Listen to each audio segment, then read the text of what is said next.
Are you okay? You look a little queasy, Gap. That's not really something that happens to undead, you know. Oh, I see. Sorry. It must be unsettling to be riding in a walking carriage. Yeah, I don't always reanimate full corpses. The legs on this carriage come from a couple of dead trolls I came across.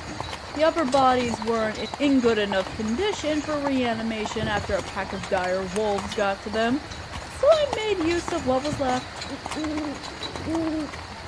It looks pretty creepy, I know, but it's really useful. Corpses aren't often left on the side of well-maintained roads for very long, so having a carriage that can handle any terrain is necessary for my work. The good news is, you don't have to ride for much longer. My home is just up ahead. Yeah, I know. A necromancer living in some old ruins. Who would have guessed, right? There's a reason for that, though. Places that have seen lots of death can amplify a necromancer's power, not to mention all of the free bones down below the surface. This place was a fortress of some kind once. Totally impervious to attack, from what I can tell. But they weren't all that prepared for a simple mudslide to toss the whole thing down the mountainside. I don't plan to leave it a big pile of rubble, of course. Once I have the workforce for it, I will rebuild. Even after all these years, the stone is high quality, so we'll be able to have a really sturdy base. For now, I found a few chunks that are pretty intact. That's where we're staying. What's wrong? Second thoughts? About what? Living? It's not that bad, is it? I didn't think the living conditions mattered. The deal I offered you, I gave to 4 other people. 3 accepted life happily, and 1 decided they'd rather be dead than to serve someone else.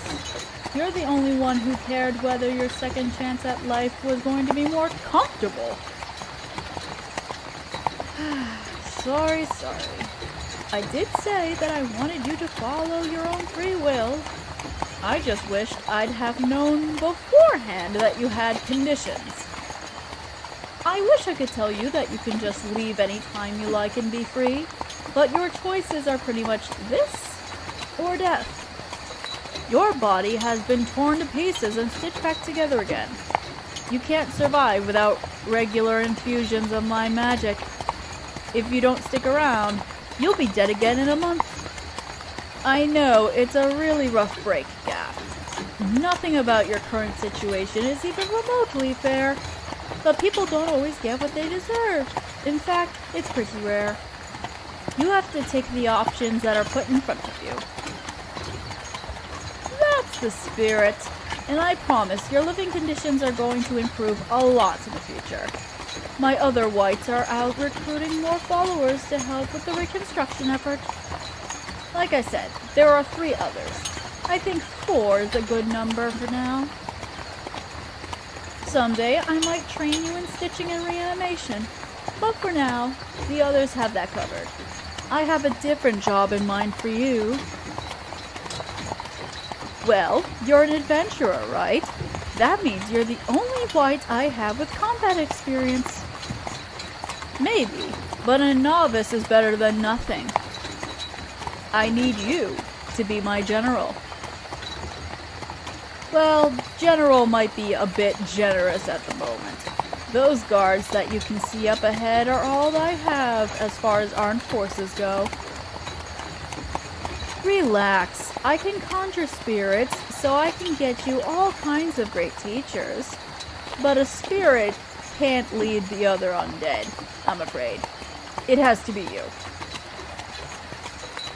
Believe me, I wouldn't put you in charge of anything if I didn't trust you. You died trying to be stronger than you were.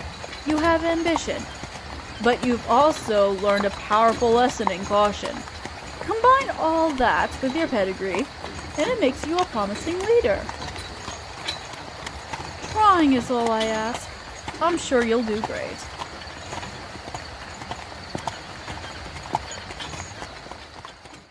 Well, we're here. Let's get out and get you set up. Oh, hang on. First, I want to give you an examination to see how your body is holding up. You haven't done much to stress it yet, but I could have made a mistake somewhere along the line. Let me inspect the stitches and make sure they're holding up. Mostly good, although this one that runs over your shoulder looks like it's been pulling at the skin a bit. You are missing quite a bit of skin here, so I think what's left is being stretched too much. It'll be fine for right now, but sometime tonight I should give you a skin graft and redo the stitches to ease the tension. How is your leg treating you? Well, both, I suppose, but I'm mostly interested in the one that's all bone. It can't exactly hurt, you can't feel pain anymore, but are you having any problems with it? Is it moving how you want it to? That's good. That limp probably won't go away, but you'll learn to live with it. For an undead, you're actually pretty limber. How about your left arm? Are you adjusting to the prosthetic? Great. I'm hoping that someday I'll be able to give you a functioning hand. For now, stitching undead parts from one person to another leads to complications. It's been done before, though. I just need to figure out the secret. And lastly, your innards. No point in opening you up to look, but does everything feel okay in there? Yes, the coldness is normal. The last of your blood is being filtered through your bile sac. The bile keeps you warmer, so as more of it moves from your core to your limbs, it feels like your core is cooling down. So otherwise, all normal? Great. I'm going to need to give you regular checkups. Without the ability to feel pain, it'll be harder for you to know if you've been damaged in any way. Now, any questions about your duties? Oh, I never did tell you about what my goal was, did I? I guess that's sort of important, huh? Well, have you heard of the Bewildering Woods? Yes, most adventurers have. It's the ultimate challenge. A huge expanse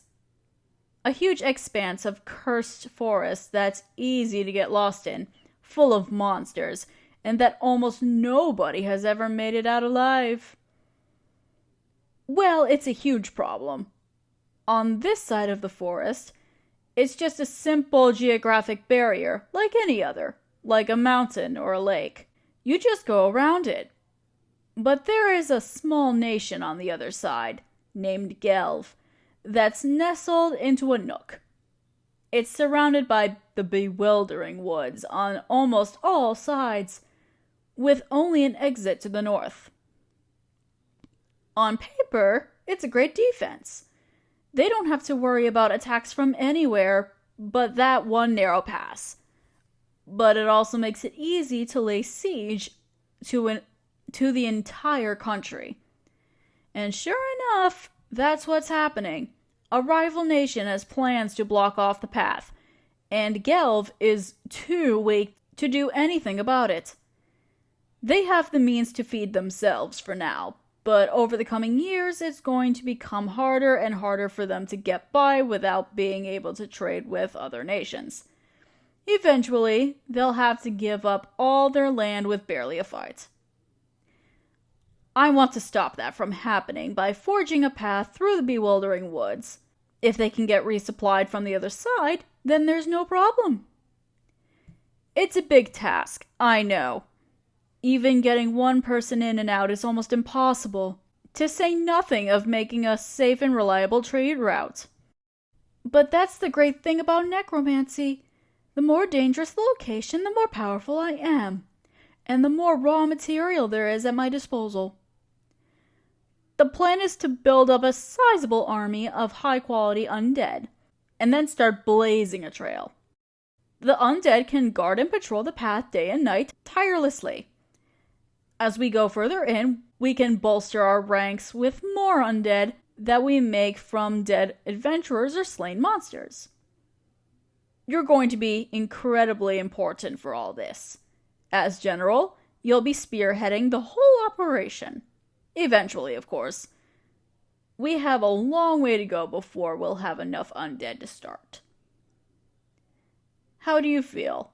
Is this all a bit overwhelming? Yeah, you'd be crazy to not be intimidated.